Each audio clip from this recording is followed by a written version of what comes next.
നവീകരിക്കാത്തതിനാൽ ഏത് നിമിഷവും തകർന്നു വീഴാവുന്ന അവസ്ഥയിലാണ് മലപ്പുറം കുറുമ്പലങ്ങോട് വില്ലേജ് ഓഫീസ്. മഴയിൽ ചോർന്നൊലിച്ച് ഫയലുകളൊക്കെ നശിച്ചു പോവുകയാണ്. വലിയ ഭീതിയോടെയാണ് ദിനംപ്രതി പൊതുജനങ്ങൾ വില്ലേജ് ഓഫീസിലേക്ക് എത്തുന്നത്. സർക്കാർ ഓഫീസുകൾ ഹൈടെക് ആയെന്ന് അവകാശപ്പെടുമ്പോഴാണ് കുറുമ്പലങ്ങോട് വില്ലേജ് ഓഫീസിന്റെ ഈ കാഴ്ച.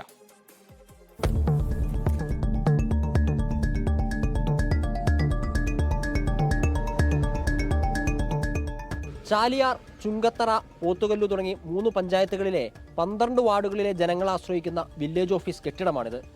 മേൽക്കൂര ചോർന്ന്, ഭിത്തികൾ വിണ്ടുകീറി, സംരക്ഷണ ഭിത്തി തകർന്ന് ഏതു നിമിഷവും നിലംപൊത്താവുന്ന രീതിയിലാണ് ഇന്നീ കെട്ടിടം. 41 വർഷം പഴക്കമുണ്ട് ഈ വില്ലേജ് ഓഫീസ് കെട്ടിടത്തിന്. സംസ്ഥാനത്തെ വില്ലേജ് ഓഫീസുകൾ ഹൈടെക്കായി മാറിക്കൊണ്ടിരിക്കുമ്പോഴാണ് മലപ്പുറം നിലമ്പൂർ താലൂക്കിലെ കുറുമ്പലങ്ങോട് വില്ലേജ് ഓഫീസ് ഇങ്ങനെ ചോർന്നൊലിക്കുന്നത്. ഭിത്തികൾ പൊളിഞ്ഞ് അപകട ഭീഷണി ഉയർത്തുന്നത്, സംരക്ഷണ ഭിത്തി തകർന്നു കിടക്കുന്നത്. ഒരു നല്ലൊരു മഴ പെയ്തു കഴിഞ്ഞാൽ അവിടെ പൊളിഞ്ഞു കാണും. 2018 ഒരു പ്രളയം ബാധിച്ചത് ഇവിടെ തൊട്ടടുത്താണ്. 200-300 മീറ്റർ അടുത്താണ് ചെട്ടിയാമ്പാറയിൽ അന്ന് 6 ആളുടെ ജീവൻ പൊടിഞ്ഞത്.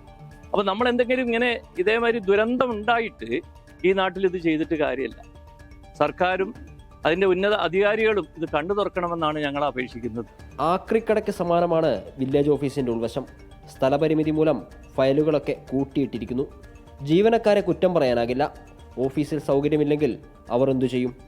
ജൂൺ മാസത്തിലുണ്ടായ മഴയിലാണ് കെട്ടിടത്തിന്റെ സംരക്ഷണ ഭിത്തി തകർന്നത്. മാസം 3 കഴിഞ്ഞിട്ടും അത് ശരിയാക്കിയിട്ടില്ല. ഇപ്പോൾ എല്ലാ ബിൽഡിങ്ങുകളും എല്ലായിടത്തും ഹൈടെക് ആയിട്ട് വന്നുകൊണ്ടിരിക്കുകയാണ്.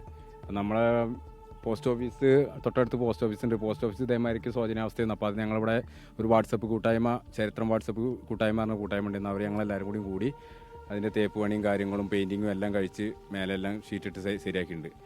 ഇപ്പോൾ ഇത് അതേമാതിരിക്ക് ചെയ്യാൻ പറ്റുന്ന ഒരു അവസ്ഥയല്ല. അത് ചെറിയൊരു ബിൽഡിങ്ങാണ്. ഇത് അത്രയും നമ്മളെ കൊണ്ട് താങ്ങാൻ കഴിയില്ല. അപ്പോൾ ഇതിൻ്റെ അധികാരികൾ ഇത് കണ്ട് എല്ലാവരും ഇതൊന്ന് ശരിയാക്കണം, അതാണ് പറയാനുള്ളത്.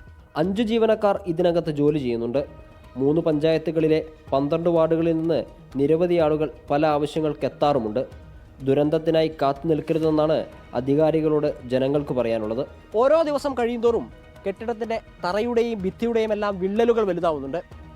നിരവധി തവണ പരാതി പറഞ്ഞിട്ടും പരിഹരിക്കാത്തതിൽ നാട്ടുകാർക്ക് ആശങ്കയുമുണ്ട്. എത്രയും പെട്ടെന്ന് റവന്യൂ വകുപ്പും ജില്ലാ ഭരണകൂടവും സ്ഥലം MLAയും വിഷയത്തിൽ ഇടപെടണമെന്നാണ് നാട്ടുകാരുടെ ആവശ്യം.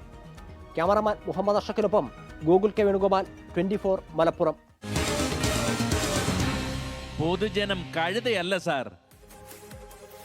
മഴ കഴിഞ്ഞിട്ടില്ല, തുലാവർഷം വരാൻ പോകുന്നേയുള്ളൂ. മഴ ഇനിയും കനത്താൽ വലിയ അപകടങ്ങൾക്ക് വഴിവെച്ചേക്കുമോ എന്ന ആശങ്ക ജീവനക്കാർക്കുണ്ട്. ഫയലുകൾ കൃത്യമായി സൂക്ഷിക്കാൻ പോലും കഴിയാത്ത സ്ഥിതിയുമാണ്. കാണാൻ ചില പ്രതികരണങ്ങൾ കൂടി. ഈ വില്ലേജ് ഓഫീസ് ആകെ ഇടിഞ്ഞു പൊളിഞ്ഞ് വീഴാറായിരിക്കണം. എപ്പോഴാണ് ഇത് നിലംപതിക്കണമെന്ന് അറിയാൻ പാടില്ല. ഇവിടുത്തെ സ്റ്റാഫുകൾക്കൊക്കെ ഇരിക്കാൻ വളരെ ബുദ്ധിമുട്ടാണ്. അതിൻ്റെ പുറത്തെ മതിലുകളൊക്കെ ഇടിഞ്ഞ് വീണിരിക്കുന്നു.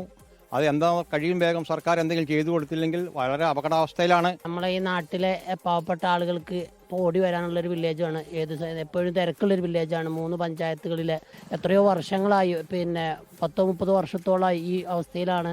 ഷീറ്റിട്ട് ചോർന്നൊലിച്ച് വളരെ ശോചനീയാവസ്ഥയിലാണ് മുന്നോട്ട് പോകുന്നത്. ഓഫീസർമാരോടൊക്കെ പറയുമ്പം അവർ കൈമലത്തല്ലാതെ അവരുടെ മുമ്പിൽ മാർഗങ്ങളില്ല. ലോകത്തെവിടെയായാലും ഏത് സമയത്തും 24 വാർത്തകളും ഓഗ്മെന്റഡ് റിയാലിറ്റി പാക്കേജുകളും എക്സ്പ്ലെയിനറുകളും വിശദമായി കാണാൻ ഞങ്ങളുടെ യൂട്യൂബ് ചാനൽ നിങ്ങൾക്ക് സബ്സ്ക്രൈബ് ചെയ്യാം.